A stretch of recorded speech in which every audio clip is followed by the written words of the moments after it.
Good morning students. As discussed, आज हम लोग डिस्कस करेंगे अबाउट डिफरेंशिएशन एंड इंटीग्रेशन। ठीक है, अब डिफरेंशिएशन और इंटीग्रेशन ये दो मैथमेटिकल टूल्स हैं जो हम लोगों को यूज करने पड़ते हैं जब हम लोग क्या करते हैं, डेरिवेशन करते हैं। जो मैथ्स के स्टूडेंट है, जैसे मैंने आपको बताया था कि जो मैथ्स के स्टूडेंट हैं उनको 11th और 12th में डिफरेंशिएशन और इंटीग्रेशन बहुत ही डीप में पढ़ना है, लेकिन जो बायो के स्टूडेंट्स रहेंगे वो इंटीग्रेशन और डिफरेंशिएशन को नहीं पढ़ पाएंगे। इसलिए हम लोग अभी क्या करेंगे, जो बेसिक डिफरेंशिएशन और इंटीग्रेशन मैथमेटिकल टूल हम लोगों को यूजफुल है वो हम लोग यहाँ पर स्टडी करेंगे, ताकि आगे हम लोगों को डेरिवेशन करने में कोई भी दिक्कत ना आए। ठीक है, सो डिफरेंशिएशन एंड इंटीग्रेशन हम लोग इंडिपेंडेंटली डिस्कस करेंगे। थोड़ा बहुत जो इंट्रोडक्शन मैंने आपको दिया था कि मैंने आपको बताया था कि डिफरेंशिएशन और इंटीग्रेशन एक दूसरे की रिवर्स टर्म। ठीक है, मतलब अगर आपको इंटीग्रेशन करना है तो डिफरेंशिएशन होना चाहिए, और अगर डिफरेंशिएशन आप कर रहे हैं तो उसको आप इंटीग्रेट भी कर सकते हैं। ये हम लोगों ने चीजें देखी। ठीक है, so will start our class today. अब जैसे कि मैंने आपको बताया था कि से फॉर एग्जांपल मैं आपको बोल रहा हूं कि कोई सर्कल है, यहाँ पर उसका रेडियस r है, इसका मुझे आप लोग एरिया निकाल के बताइए। तो इसका एरिया क्या हो जाएगा, it would be pi R square. ये फॉर्मूला हम लोगों के पास में पहले से अवेलेबल है। ठीक है, सेम अगर मैं बोल रहा हूं कि मेरे पास में एक स्क्वायर है जिसका साइड क्या है, अगर a है, और अगर मैं आपको इसका एरिया निकालने के लिए बताऊं तो ये हो जाएगा a स्क्वायर। ठीक है, लेकिन अब इशू यहां पर आएगा कि जैसे मैं आपको बोल रहा हूं कि से फॉर एग्जांपल कोई इस तरीके का शेप है,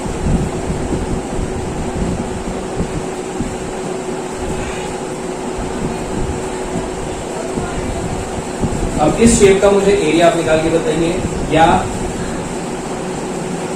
इस शेप का एरिया निकाल के बताइए। तो हम लोग क्या कर सकते हैं, इस शेप्स के लिए, जो इरेगुलर शेप्स है, इसके लिए हमारे पास में कोई बेसिक फॉर्मूलेज नहीं है। ठीक है, तो हम लोग क्या करते हैं, इन एरियाज को निकालने के लिए, इन इरेगुलर शेप के एरियाज को निकालने के लिए हम लोग क्या यूज करते हैं, we use both differentiation and integration. ये दो टूल हम लोगों को क्या करने पड़ते हैं, यूज करने पड़ते हैं। तो इसके लिए हम लोगों को क्या यूज करना पड़ता है, हम लोगों को डिफरेंशिएशन और इंटीग्रेशन यूज करना पड़ता है। अब देखिए हम लोग करते क्या है इसमें। जैसे मान लेते हैं से फॉर एग्जाम्पल आपके पास में कोई इस तरीके का शेप है और मैं आपको बोलूँ कि इसका मुझे एरिया निकाल के बताइए। तो अब हम लोग क्या कर सकते हैं, इसमें कोई फॉर्मूला तो यूज कर नहीं सकते। तो हम लोग यहाँ पर क्या करते हैं, इसी एरिया को छोटे छोटे माइन्यूट पार्ट में ऐसे डिवाइड करेंगे कि ये थोड़ा बहुत क्या बन जाए, कोई रेगुलर शेप बन जाए। आप चाहे तो सर्कल भी ले सकते हैं, आप चाहे तो रेक्टेंगल भी ले सकते हैं, आप चाहे तो स्क्वायर भी ले सकते हैं।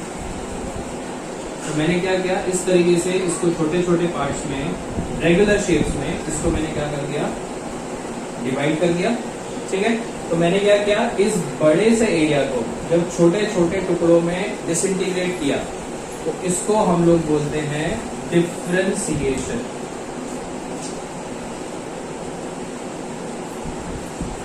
इसको हम लोग क्या बोलेंगे, डिफरेंशिएशन बोलेंगे। क्लियर। और जैसे हमारे पास में इसको एक रेगुलर शेप में हम लोगों ने डिवाइड किया हुआ है, तो इस रेगुलर शेप का हम लोग क्या कर लेंगे, एरिया निकाल लेंगे, और फिर इन छोटे छोटे एरियाज को, जैसे 1 2 3 4 5, इनको जब हम लोग ऐड करेंगे तो मैंने क्या कर दिया, इन छोटे छोटे पार्ट्स को इंटीग्रेट करके इस पूरे का मैंने क्या कर लिया, एरिया निकाल लिया। ठीक है, तो अगर आपके पास में कोई भी इरेगुलर शेप है, हम लोग उसको क्या करते हैं, छोटे छोटे रेगुलर शेप्स में डिवाइड करते हैं, तो ये प्रोसेस क्या हो जाएगी, डिफरेंशिएशन हो जाएगी।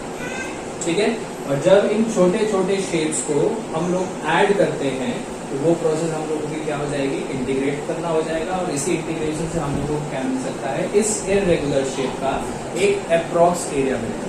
वी कांट से दैट हम लोगों को क्या मिलेगा, एग्जैक्ट वैल्यू मिलेगी, क्योंकि देखिए दिक्कत कहाँ पर आएगी, जैसे यहाँ पर तो कोई दिक्कत नहीं है, लेकिन यहाँ पर अगर मैं देखूँ तो ये जो शेप है, it is not a perfect rectangular shape, तो उसमें हम लोगों को क्या करना पड़ता है, ये थोड़ा सा अप्रोक्सीमेशन हम लोगों को यहाँ पर रखना पड़ता है। चलिए ठीक है, थोड़ा बहुत एरिया का लॉस होगा, but it will, this whole process will give us an approximate value. ठीक है, तो डिफरेंशिएशन का मतलब होता है तोड़ना, और इंटीग्रेशन का मतलब होता है जोड़ना। क्लियर। अब हम लोग देखते हैं यहाँ पर कि कुछ सेट फॉर्मूलेज हैं जो हम लोगों को क्या करना है, यहाँ पर यूज करने पड़ते हैं। तो सबसे पहले हम लोग देखेंगे डिफरेंशिएशन के फॉर्मूले, उससे रिलेटेड मैं 1-2 क्वेश्चन यहाँ पर सॉल्व करूंगा और नेक्स्ट क्लास में हम लोग देखेंगे कि इंटीग्रेशन को किस तरीके से सॉल्व किया जाता है। ठीक है, तो जो सबसे पहला बेसिक फॉर्मूला आता है it is d/dx of x raise to n। ठीक है, अब देखिए डिफरेंशिएशन के लिए जो सिंबल यूज किया जाता है वो ये होता है, इसको कहा जाता है d/dx। d/dx को हम लोग अगर लिखना चाहें तो इसको ऐसे भी लिख सकते हैं delta upon delta x xn, इसको हम लोग बोलते हैं डेल्टा। डेल्टा का मतलब ये होता है कि डिफरेंशिएशन प्रोसेस में हम लोगों ने क्या किया था, एक बड़े से एरिया को छोटे छोटे एरिया में डिवाइड किया था। वो जो छोटा एरिया होता है उसको कहा जाता है डेल्टा से रिप्रेजेंट किया जाता है। मतलब अगर कहीं भी आप ये साइन देखें कि dx है तो आप ये समझ जाइएगा कि जो x है उसका बहुत ही स्मॉल पोर्शन हम लोगों ने यहाँ पर क्या किया गया है, यूज किया हुआ। ठीक है, तो d/dx जहां भी आपको दिखे आप समझ जाइएगा कि हमें क्या करना है, वहां पे डिफरेंशिएशन करना है। एक और चीज ध्यान रखना कि जरूरी नहीं होगा कि d/dx होगा, कभी आपको d/dy भी मिल सकता है, d/dz भी मिल सकता है या d/dt भी मिल सकता है। वेरिएबल कोई भी हो सकता है, उसका सिग्निफिकेंस क्या है मैं आप लोगों को यहाँ पर अभी समझा दूंगा। ठीक है, तो ये मत सोचिएगा कि सिर्फ d/dx से होता है, d/dy भी हो सकता है, d/dz हो सकता है, d/dt हो सकता है, d/da भी हो सकता है। इट डिपेंड्स कि हम लोग किसके रिस्पेक्ट में डिफरेंशिएशन कर रहे हैं। ये जो है dx, dy, dz, dt और da ये आपको ये बताएगा कि किसके रिस्पेक्ट में आपको डिफरेंशिएशन करना है। उसी टर्म्स का डिफरेंशिएशन होगा, उसके अलावा किसी भी टर्म का डिफरेंशिएशन नहीं होगा।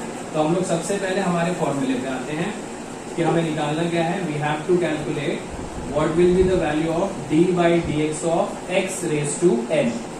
ठीक है, इसका जो फॉर्मूला होता है, इसका फॉर्मूला होता है n x n-1। This is the basic formula of differentiation. ये डायरेक्टली आप फॉर्मूला यहाँ पर क्या कर सकते हैं, पुट कर सकते हैं। अब हम लोग एक एग्जांपल से इसको समझते हैं। इससे फॉर एग्जांपल मैं आपको बोल रहा हूँ कि मुझे निकाल के बताइए d/dx ऑफ x स्क्वायर। ठीक है, तो यहाँ पर आपका वेरिएबल x है, dx मतलब आपको x के फॉर्म में ही डिफरेंशिएशन करना है और n की जगह यहाँ पर क्या है, 2 है। तो अब अगर मैं फॉर्मूला लगाऊंगा तो n की जगह आएगा 2x 2-1, so the value will be 2x। ठीक है, अब सेकेंड एग्जांपल देखिए। सेकेंड मैं आपको बोलता हूं कि आपको करना है d/dx ऑफ y स्क्वायर। ठीक है, अब यहाँ पर इशू क्या हो रहा है कि हमें डिफरेंशिएशन किसके रिस्पेक्ट में करना है, x के रिस्पेक्ट में करना है। लेकिन यहाँ पर मेरा वेरिएबल कौन सा है, y वेरिएबल है। तो यहाँ पर अगर x के रिस्पेक्ट में डिफरेंशिएशन हो रहा है तो यहाँ पर x वाली टर्म ही होना चाहिए। अगर ऐसा नहीं है तो इसका डिफरेंशिएशन कितना हो जाएगा, इट वुड बी 0। ठीक है, अब इसी एग्जांपल को एक दूसरे तरीके से हम लोग देखते हैं कि मैं अगर बोल रहा हूँ that it is d/dy of y square. तो अब देखिए आपको किसके रिस्पेक्ट में डिफरेंशिएशन करना है, y के रिस्पेक्ट में डिफरेंशिएशन करना है और यहाँ पर टर्म भी आपकी कौन सी है, y स्क्वायर है। तो अब इसका फॉर्मूला क्या हो जाएगा, it would B 2y 2-1 which will give you the value 2y। तो जब भी आप डिफरेंशिएशन कीजिए ध्यान रखिएगा कि किसके रिस्पेक्ट में डिफरेंशिएशन करना है।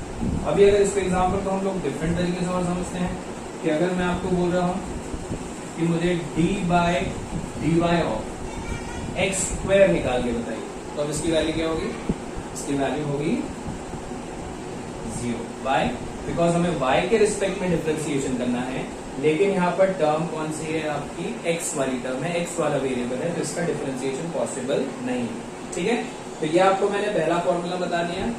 ये उसके कुछ एग्जांपल्स हैं जो आपको ध्यान रखना है। सबसे पहले आपको ये चेक करना है कि किसके रिस्पेक्ट में आपको डिफरेंशिएशन करना है।